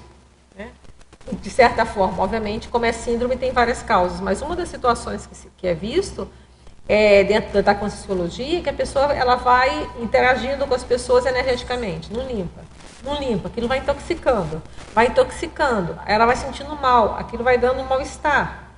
Então, esse mal-estar acaba, a pessoa começa a não pensar direito, intoxica. Então, ela está pensando mal, às vezes simplesmente ela está intoxicada. Se ela tomasse um banho energético, se ela limpasse as energias, ela começa a pensar melhor, tudo fica mais claro. Porque se ela está intoxicada, a tendência até das emoções tomarem conta, o pensamento fica mais alterado, distorcido. E aí entra o número aqui que a gente colocou, que é o número 6, dramatização ou banalização, né? Então, isso aqui também são extremos. Ou a pessoa dramatiza tudo, acaba com a emoção, levando a uma dramatização das situações, ou banalizar. É a banalização do mal. Ah, isso não é nada. E começa, então tá bom, não tem problema não, estou sediado mesmo, não tem problema não. Começa a banalizar até os próprios valores, os próprios conceitos. Então, ou dramatiza, ou banaliza o prioritário. Então, são extremos também que, às vezes, uma intoxicação energética pode levar a uma intoxicação emocional. Então, as coisas andam juntas, não tem jeito. A gente tem que ficar mais atento. E isso é fundamental. Desassédio tem que passar por isso. Porque eu diria que a raiz, uma raiz muito profunda, tem a ver com esse tipo de pensamento. Na hora do autoassédio, a gente não está pensando direito. A gente tá, tudo é mais extremado, tudo é mais radical, não vê solução, não vê saída. Né? Vou fazer a última pergunta aqui dela. Penúltima linha da fatologia. Poderia expandir a desconsideração da hipótese de haver alternativas e ângulos inéditos de observação? Sim. Olha só, a pessoa nem pensa na hipótese, que a gente quer dizer, nem vê a hipótese de que há uma alternativa, que é um ângulo inédito de observação. Eu estava conversando agora no almoço com um terapeuta, até da psicologia positiva, o Adriano, que ele está aqui em Foz, né? E aí estava comentando sobre o tema do verbete, e ele estava até contando de uma técnica que ele faz, né? Que às vezes a pessoa começa com esse tipo de pensamento, e aí ele pede, mas me dá 5 alternativas. E a pessoa fala, não, mas 5? Quer dizer, dificuldade de até da hipótese de dar mais alternativas para aquela situação. Então, é mais ou menos isso, né? A pessoa, ela expande, ela não consegue nem a hipótese de ter alternativa. Então, vai precisar do terapeuta ali no caso, e instigando e ajudando a pessoa ela tentar enxergar e buscar alternativas, que ela está vendo tudo muito fechadinho, né? E ângulos inéditos de observação. E o mais sério é que sempre vai ter ângulo inédito, né? Se a gente pensa em evolução, tem muito tempo pela frente ainda, já imaginou? Quanta coisa ainda que a gente nem passa pela cabeça, né? A gente está ainda bobo na história, né? Culturologia, página 8. Nesta era das supercomunicações, com quase todo mundo online, o tempo todo associado aos corre-corres diários, não estamos criando uma cultura da reflexão? Perfeito. Onde sobra pouco tempo para leituras, estudos, reflexões? Olha, aí você está falando, eu vim, engraçado, eu vim imprimir, a gente tem a intuição, né? Eu me bola. Eu vi ontem uma reportagem na UOL, que é um livro, é sobre um livro, e agora eu vou lembrar o autor. O livro chama Foco. É de um autor famoso, que eu não estou lembrando agora. Eu imprimi. Mas, Lela, que ele está falando, até eu pensei, eu separei para comprar esse livro. Porque ele está falando justamente que no futuro, o que vai ter sucesso, as pessoas que vão se dar bem, são as pessoas que vão conseguir manter a concentração. Porque a maioria não vai conseguir. Eu ia lá de Bono. Eu não sei, agora tudo que eu falar me deu um branco. Coloca essa, então se alguém tivesse internet aí, eu ia pedir para olhar. Aí, olha lá, é Foco, tá? Na UOL, está lá na UOL. Então, o que acontece? esse livro está falando justamente isso, da prospectiva, então você está falando isso mesmo. A cultura de hoje está levando a uma reflexão. Já tem vários estudos, inclusive da juventude hoje, né? Tem muitos jovens que eles estão ficando viciados na questão de muito estímulo, não só jovens, mas jovens principalmente, que ainda o cérebro nem está formado, que é pior, né? Então fica lá com aquele bando de estímulo e sem a capacidade de concentrar, de pegar um livro. Tudo são informações rápidas, muito rápidas, às vezes sem profundidade nenhuma, né? É o efeito Google, né? Até tem um verbete aqui, né?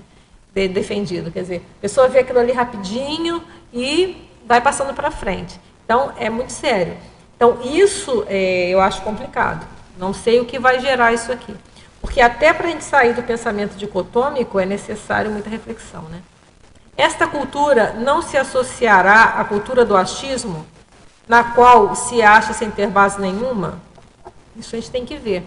Porque, ao mesmo tempo, há muita informação, né? Eu acho que a dificuldade talvez seja digerir essa informação, porque informação tem muita. Então, eu não sei te dizer. Se isso tenderá à cultura do achismo, eu não sei, eu teria que estudar mais. Mas a gente pode pensar que, se a pessoa não aprofunda, sei, vamos pensar. Como mudar essas culturas que hoje aparecem irreversíveis? Eu acho que tudo é reversível, né? Eu acho que são momentos, é aquele questão, né? Quem nunca comeu melado quando come lambuza, né? Então, eu acho que isso vai acabar mudando, chegando a um consenso. Mas eu não sei. Adriana, como vai ser. Ele fala, pelo que eu entendi, o Télio Tertuliano está fazendo um cruzamento da cultura do achismo com a cultura da irreflexão. Exatamente, exatamente. Eu também vejo bastante lógica nisso, porque há muita informação. Mas quem se informa não se apropria da informação, porque ele não faz reflexão. Entendi. E não faz suas inferências. Uma boa abordagem. Quando ele não faz as inferências, ele vai ser apenas um mero repetidor da informação. Então ele vai achar que porque se ele não pesquisou, se ele não aprofundou, não refletiu a respeito, ele não pensa a respeito, ele acha. Ah, legal, Anália, gostei. Então eu penso que ele está perfeitamente correto. A cultura do achismo está diretamente ligada à cultura da reflexão. E uma outra coisa que eu estou pensando aqui agora também, é interessante a gente pensar, que é isso. Porque se a pessoa também, ela acaba lendo muito superficial, ela acaba não lendo profundamente. Então, se ela não lendo profundamente, ela acaba entendendo errado. Já tive uma experiência algumas vezes de ver interessante. Às vezes tem uma notícia na internet, e às vezes eu dou uma lidinha nos comentários embaixo, né? Tem algumas pessoas que não entenderam nada que foi escrito. Elas fazem um comentário, já estão dando palpite, mas não foi isso que foi dito não sei se já tiveram essa experiência, né? Não é interessante? Eu não vejo toda hora não, porque senão eu me perdo muito tempo. Mas às vezes eu faço, dependendo, eu dou uma olhadinha e a pessoa já começa a palpitar e não está escrito aquilo, ela não conseguiu interpretar o que está. Então, por esse lado, aí você bate com o Télio Tertuliano também, eu acho que também... Acho que vocês têm razão mesmo. Quando o assunto é importante e diz respeito, de repente, à sua pesquisa, ou aquilo que para você faz parte dos seus interesses, é muito interessante você ler a matéria e ler os comentários, porque às vezes tem gente boa que faz comentários bastante interessantes também, sim, que enriquecem a leitura. Isso. E outras vezes... Dão dicas de outras linhas. Mas na média é tudo realmente... Agora, aonde isso vai dar, como ele falou, ele está bem pessimista, né? A cultura está irreversível. Eu acho que, sei lá, não sei. Vamos ver o que vai acontecer. Aí tem os futurólogos aí, né? Vamos ver o que essa turma está falando. Nesse livro que eu citei aqui, ele fala isso, que no futuro, quem tiver concentração mental vai ser o grande diferencial. Porque tem uma geração inteira que não está aprimorando a concentração. Eu penso que pode ser reversível. Vai depender muito da educação nas escolas, educação formal mesmo. Como é que as escolas, as universidades vão administrar isso? Porque eu penso que a educação não pode sair ao largo dessa realidade, entende? Acho que se a educação formal se apropriar disso, ela pode reverter o quadro. Vamos pensar positivo, sim? Por favor. Tua listagem do discurso, eu estive pensando que você não falou em sim e não. Eles não representam um pensamento dicotômicos ou é simplesmente não, porque uma sim, reação? eu achei que essas aqui poderia até colocar, isso aqui são exemplos, né? Sim. Porque o sim e não, às vezes tem hora do sim e hora do não, né? Agora aqui quando fala apenas, você está dizendo que é só aquilo, jamais, é muito mais radical do que um sim e não, né? Radicais, mas né? eu acho que teria que pensar mesmo. Outros que eu pensei, por exemplo, que poderia entrar aqui, definitivo, né? Quando a gente fala, isso é definitivo. Definitivo também, sempre, né? Definitivo, indubitável. Né? São coisas que a gente tem que parar para pensar. Mas lembrando que sempre há um momento, né? E não sei se você falou agora aí também, prospectiva. Com relação à síndrome da prospectiva trágica? Essa síndrome é uma síndrome que não está escrita na enciclopédia também, para os interessados aí vale a pena. Mas eu acho que está se não me engano, num dos tratados, o professor Waldo tem a explicação. A prospectiva trágica é aquela história assim, você está em casa, esperando seu filho chegar, por exemplo. Aí ele atrasa meia hora. Aí a pessoa já começa a fazer aquela, não, aconteceu isso, aconteceu aquele acidente. E vai aumentando, e vai aumentando, e vai aumentando, e vai aumentando, e vai aumentando. Então, uma prospectiva trágica. Você pensa em todos os dramas que poderiam acontecer no universo. A pessoa chega, tudo bem. Então, essa síndrome, dando esse exemplo, é quando a pessoa faz uma prospectiva trágica. Ela entra na emoção, do nervoso com a situação, e aquilo vai aumentando, vai tomando um vulto emocional violento. É nesse sentido. Faz de uma formiga um elefante, às vezes. Oi? Faz de uma formiga um elefante. Da formiga um elefante. E aí, nessa hora, a pessoa não está pensando mais. É Daniel... é o Daniel Goleman. Sabia. Era da inteligência emocional. Isso aí. Foco, Daniel Goleman, que é da inteligência emocional. Eu sabia que tinha a ver com inteligência. Por isso que eu pensei no... perfeito. Então tá, vai a dica aí. Eu não sei, eu não li, vou igual o Silvio Santos, né? Eu não li. Mas o pessoal da UOL leu, então eu estou interessada em comprar esse livro aí para ver o que está dizendo. Tá bom? Aqui, chegou isso aqui, ó, é o Eduardo Doria. Muito obrigada. Ele chegou aqui com o livro Foco, Atenção e seu papel fundamental para o sucesso. Muito obrigada, chegaram juntos as duas informações. Valeu, muito obrigada. Outra coisa que eu acho interessante a gente também olhar aqui, ó, nas ausências, né? Eu acho que isso que é o grande diferencial nosso aqui, né? Que tem a ver com mental soma. É a gente começar a tentar raciocinar com essas 12 condições aqui. E também não é fácil, né? Ó, aproximações. Está tendo um Homo sapiens e Humanizatus, os dois... tem duas seções, né? Que são as aproximações simples e as aproximações complexas. Geralmente para ajudar a esse tipo de raciocínio, né? Então, acercamento, avizinhamento, comparações, conciliações, convergência e paralelos. É isso que a gente está tentando, é o raciocínio, né? Tentar fazer os cotejos. Atenuantes, desagravações, diminuições da intensidade, reduções, suavizações. Quer dizer, as situações existem atenuantes e existem agravantes, né? Complexidades, a complicações, dificuldades, intrincamentos, multidimensionalidades, multifatorialidades, policausalidades, sofisticações. Tem o verbete que é com causa extrafísica, né? Que é um verbete do professor Waldo que mostra justamente isso, que as causas intrafísicas geralmente tem uma concausa, quer dizer, uma causa paralela extrafísica. Diversidade, diferenças, distinções, divergências, multiplicidades, variações, variantes, variedades. Exceções, anormalidades, desvios de regra ou padrões, excepcionalidades, exclusões, não inclusões. Graduações, entretons, matizes, meio-tons, modulações, nuances, percentuais, proporções, sutilezas, transições. Hibridismos, tem o verbete também, hibridismo, lembrar? Amalgamentos, combinações, cruzamentos, fusões, mesclagens, misturas. Meio-termos, né? Entremeamentos, intercalações, intermediários, moderações. Perspectivas, tem ângulos, concepções, óticas, pontos de vista, visões. Relatividades, tem condicionantes, contingenciamentos, especificidades, limites, parcialidades, particularidades, né? Que as coisas são relativas, tem muitas coisas convergindo para determinada satisfação. Aqui contra o perfeccionismo, né? que é as satisfatoriedades, aquilo que é satisfatório, é o aceitável, adequações, conveniências, razoabilidade, suficiências, né? Então, há o suficiente, há o que é razoável, quer dizer, eu não preciso ser o perfeito, mas existe aquele limite do que está satisfatório, né? E semelhanças, aquilo que é igual, analogismo, aparência, conformidades, equivalências, homogeneidades, igualdades, parecências, paridades, similitudes e uniformidades. Quer dizer, não é mole não, né? É muita coisa. Fala aí. É uma listagem tanto. Adriana, na numerologia, na página 7, no segundo item, você fala da rigidez intelectiva. Né? Eu estava aqui pensando...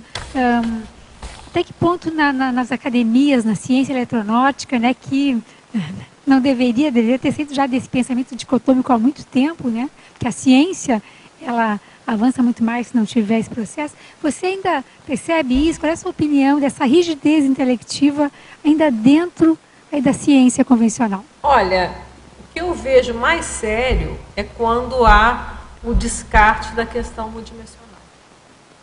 Então, a pessoa acaba, pelo próprio paradigma, e isso vai limitar as conclusões, elas vão acabar sendo parciais, porque não levou em consideração aquilo que a gente está falando aqui, né? Por exemplo, as concausalidades, a questão da energia, a gente falou uma série de variáveis aqui. Então, por exemplo, vai tratar um pensamento dicotômico só em função, às vezes, de um processo cerebral, às vezes dentro da neurociência. Mas não leva em consideração uma série de outras variáveis que são vivenciáveis. A questão é conseguir vivenciar isso. Então, ou melhor, mais sério, se abrir para vivenciar. Se abrir para isso. Então, óbvio, a gente não deve generalizar, não é para generalizar. Então, a gente está dando um exemplo de um radicalismo. Então, por exemplo, pessoas às vezes, que nem se permite verificar. Então, estou falando que tem energia, deixa eu ver. Então, não, tem energia não, isso é tudo físico. Não, peraí, mas será que é tudo físico? Então, vamos pesquisar, é físico mesmo? Então, esse é um processo só, vamos estudar a fundo, é só físico, será que não tem outras variáveis?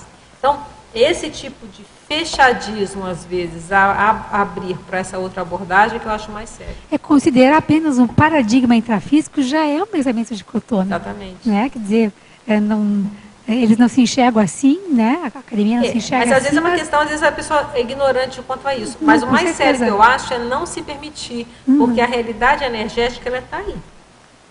E a gente vê pessoas que às vezes são da ciência convencional, que têm percepção, têm parapsiquismo, têm energia, e vivem às vezes de uma forma esquizofrênica, de certa forma, na maneira de dizer com uma analogia, porque não, aqui eu trabalho só isso, aqui a energia não entra. Não consegue agrupar, isso eu vejo um grande diferencial. É você incluir na pesquisa que se faz também essas variáveis.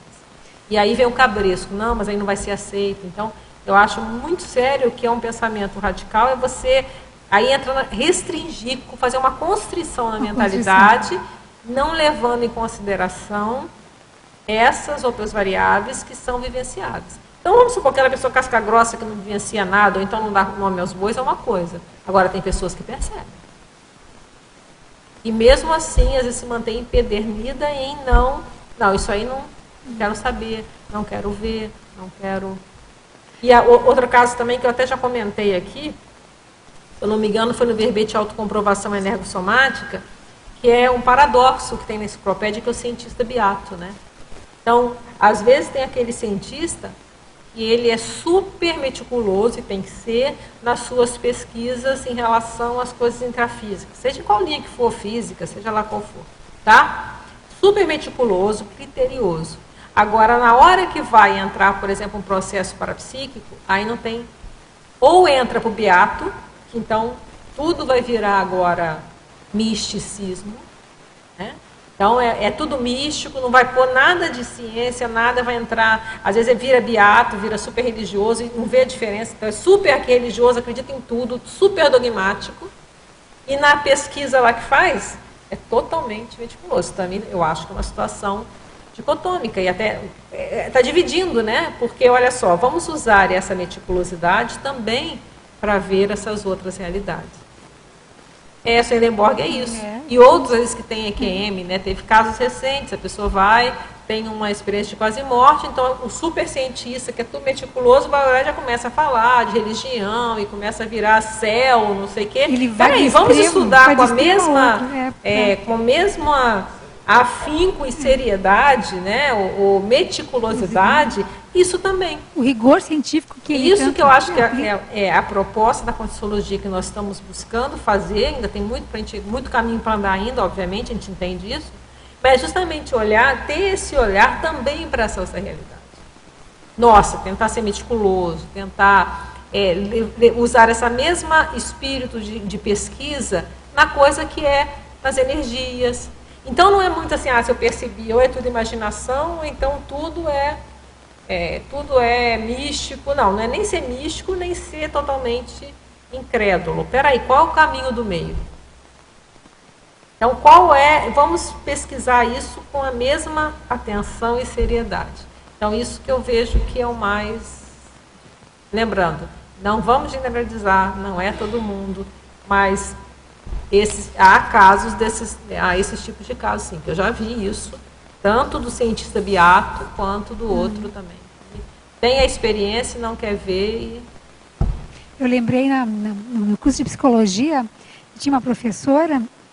E a gente falava dessas coisas, até eu já conhecia a Conscienciologia, eu fiz vários trabalhos dentro de disciplina sobre o processo da projeção consciente, de estado alterado de consciência, enfim, cosmoética, muito interessante. E uma professora me procurou um dia assim no corredor e disse, olha, Eliana, eu tenho essas coisas todas. Eu saio do corpo, eu tenho várias experiências mas eu não posso assumir isso, senão eu tenho que abrir mão da minha psicologia e começar tudo de novo. Então, que triste, né? Puxa vida, mas você pode conciliar, você abre mais um espaço. Não, eu tenho que deixar 30 anos para trás uma construção, né, teórica e prática de psicoterapia, de docência, enfim, de ciência, psicologia, para assumir esse novo paradigma. Muito é um triste, pensamento, eu acho um pensamento dicotômico e é uma melex anunciada. Com certeza.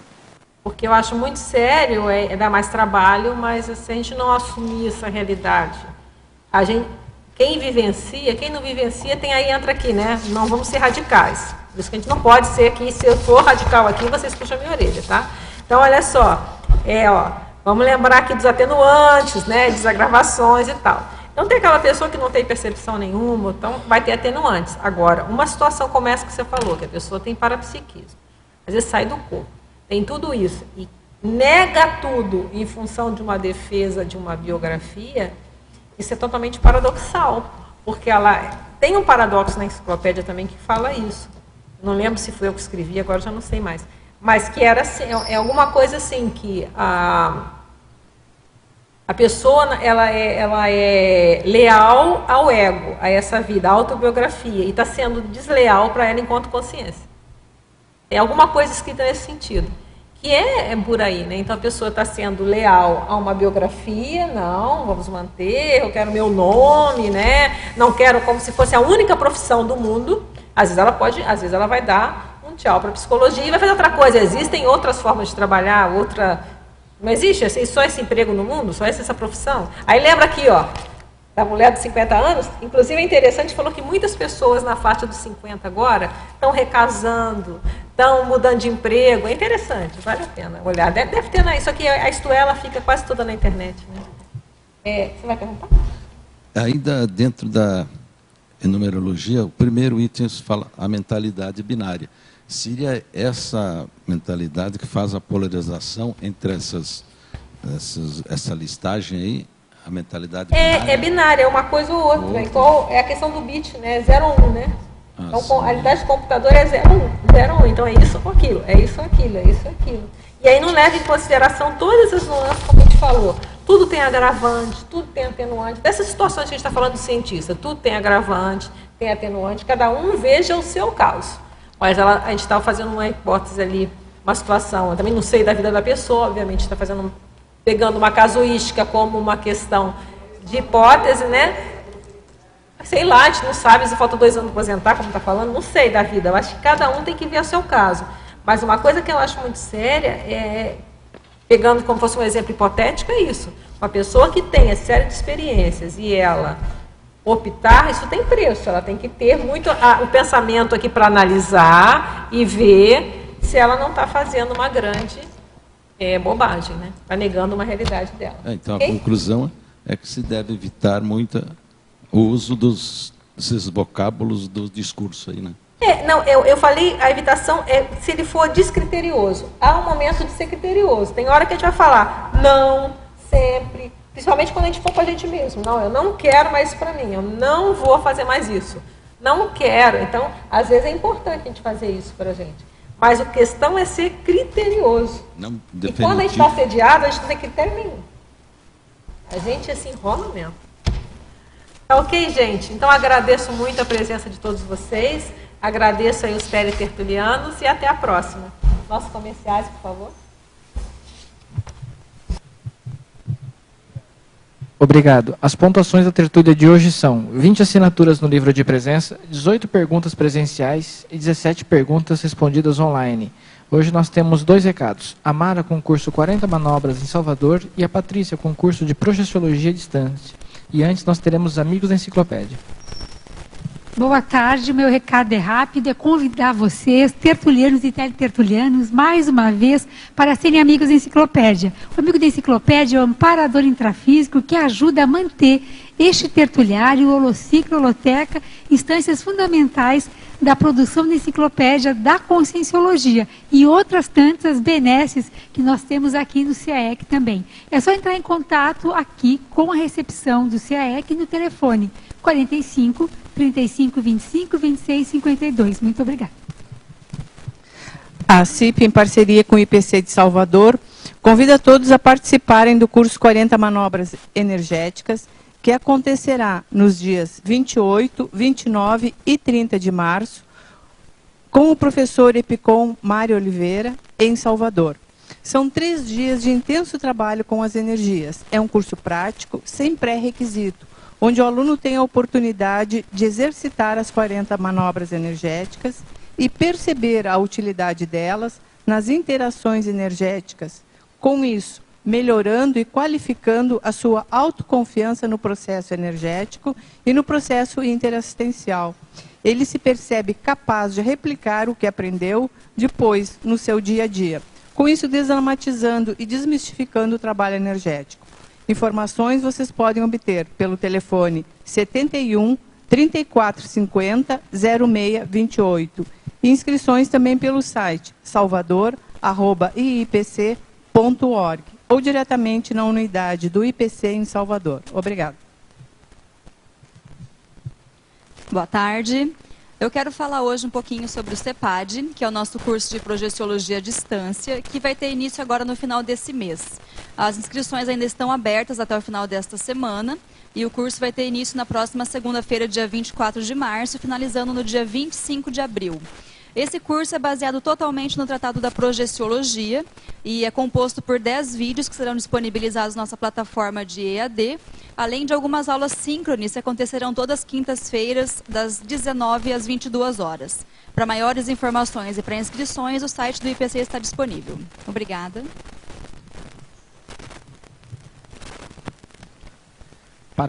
Para amanhã, teremos o verbete Consciência Rebelde, especialidade para patologia, com a verbetógrafa Marlene Koller. Muito obrigado e boa tarde a todos.